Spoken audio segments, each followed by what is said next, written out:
Sindh building control authority के director general Shamir Bhutto के हटाए संदसि जाइ ते मुज़म्मिल हालेपोटो के नओं डीजी मुक़रर कयो वियो आहे। वधीक तफ़सील टेलीफोन लाइन ते मौजूद आहे मेहरान टीवी जो रिपोर्टर कमर मेमण। जी कमर, छा तफ़सील आहिनि? जी बिल्कुल, सिंध बिल्डिंग कंट्रोल अथॉरिटी के डायरेक्टर जनरल शमीर भुट्टो के उहदे तां हटाए ग्रेड 20 के ऑफिसर मुज़म्मिल हुसैन हालेपोटो के जेको आहे नओं डीजी एसबीसी मुक़रर कयो वियो आहे। मुज़म्मिल हुसैन हालेपोटो जेको हिन वक़्तु सोशल प्रोटेक्शन डिपार्टमेंट में सेक्रेटरी उहदे ते मुक़रर हो, उनखे बदली करे director general Sindh building control authority मुक़रर कयो वियो आहे, जॾहिं त शमीर भुट्टो के जेको आहे उतां बदली करे कमिश्नर शहीद बेनज़ीराबाद डिवीजन मुक़रर कयो वियो आहे।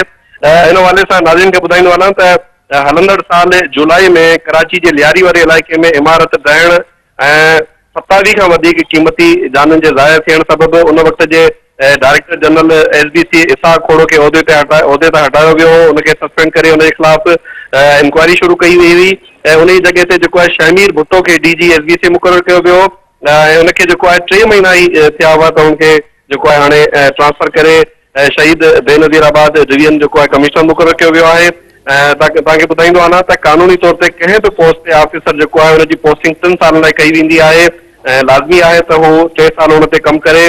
पॉलिसियूं हूंदियूं आहिनि, मामला हूंदा आहिनि ऐं उहो जेके डायरेक्शन ऐं जेको पॉलिसी ठाहींदो आहे उनखे वक़्तु घुर्बल हूंदो आहे। हिन वक़्तु जेको आहे सिंध बिल्डिंग कंट्रोल अथॉरिटी जे डायरेक्टर जनरल खे सिर्फ़ु 3 महीननि जे अरसे अंदरि जेको आहे उहदे तां हटायो वियो आहे ऐं पंहिंजो मुज़म्मिल हुसैन हालेपोटो जेको आहे उनखे नओं DG Sindh building control authority मुक़रर कयो वियो आहे। जी कमर, अवां जी महिरबानी।